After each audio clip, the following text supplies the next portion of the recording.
Why are we staying home? Are we just buying time? Do we know whether there's a target? Has the government or any organization given us a target? What are we waiting for? What's going to happen after 21 days? What's going to happen after 60 days of staying home?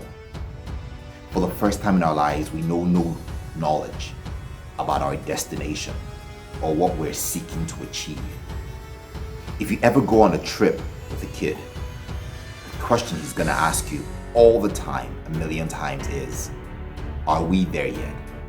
And he keeps pestering you, are we there yet? This is one time in our lives where we cannot answer that question. We cannot answer it to kids. We cannot even answer it to our very selves. For all projects that is carried out, they have clear KPIs, key performance measures, if you like, but this stay at home has none. The narrative that you hear on Google, from the government, from the organizations, when you research, it's about flattening the curve. But what does flattening the curve actually mean? Is that curative in itself? Or is that just buying time? Are we rocking away on this boat hoping that something is gonna happen or trigger itself? Do we really know why we're staying home? We're all waiting for the government to announce whether it's gonna be shifted. We don't know. It's vague, it's bogus, and we sit there ticking away almost like a time bomb waiting to explode. Flattening the curve simply means you're going to reduce the transmission or the rate at which transmission or disease spreads within a country or a nation, right? But even after 100 days of reducing that curve to the barest minimum, if 2 people have this coronavirus still in the country and everybody goes out, we stand the chance all of a sudden to be infected all over again. Now, the implications there are the period of time that we spent at home trying to flatten this curve goes futile. It's wasted because suddenly everybody can get infected all over again. We're only going to be as strong as the weakest link, and that's what the coronavirus has done to us. You're only as strong as the weakest link. Truth is, it's gonna take more than flattening the curve to get us out of this. We're talking about creating a horizontal line. It's not about curves. As long as there's still 1 degree of deviation from 180 degrees on that curve, we're gonna be potentially back to square one. The truth about it is, we're waiting for a cure or some form of immunity that is gonna give us the liberty to roam the streets again, to become family again, to become community again. So we're sitting, waiting for that to happen. And when this cure, immunization, shot, whatever, is found, how fast is the world going to be able to reproduce it? How fast is Africa going to get it? Are we going to be the second fiddle, third fiddle, and get it last?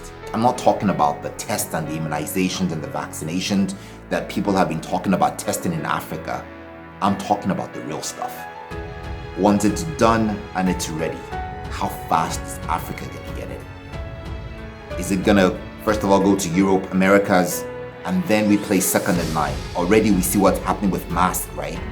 Where countries are squabbling and struggling to get the first quotas and the first orders. What's gonna happen with this vaccination that is supposed to be the solution and the cure to everything? We know that polio was eradicated in most of the world years before it was eventually eradicated in Africa. Years. I'm not talking about months. Years after polio was eradicated in most of the world, people in Africa were still suffering from the bullet polio. Throughout my journey of traveling across Africa, I've always raised the fact that Africa needs to create its own weapons.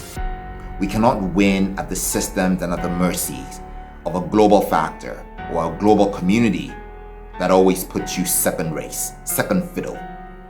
You need to create your own weapons.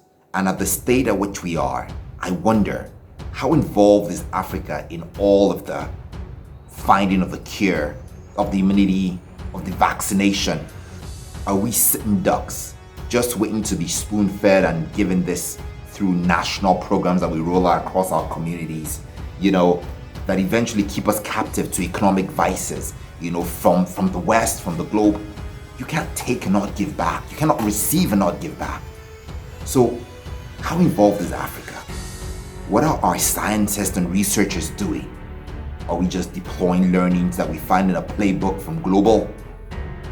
Or are we really sitting and thinking about this? If we're ever gonna be able to get into this thing, we need to play first. We need to think ahead. We need our politicians to ask the right questions, to make the right maneuvers, to not beg for the crumbs, to take a seat at the pilot seat, to fly the plane like they've never flown before, to fly at lightning speed, jet speed.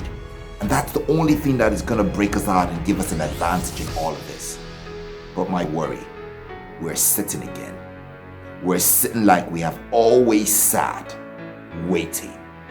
And the time is ticking like a time bomb. We're never gonna be able to answer that question. Are we there yet? Are we there yet? Africa can rise, and Africa will rise, but we gotta play in it.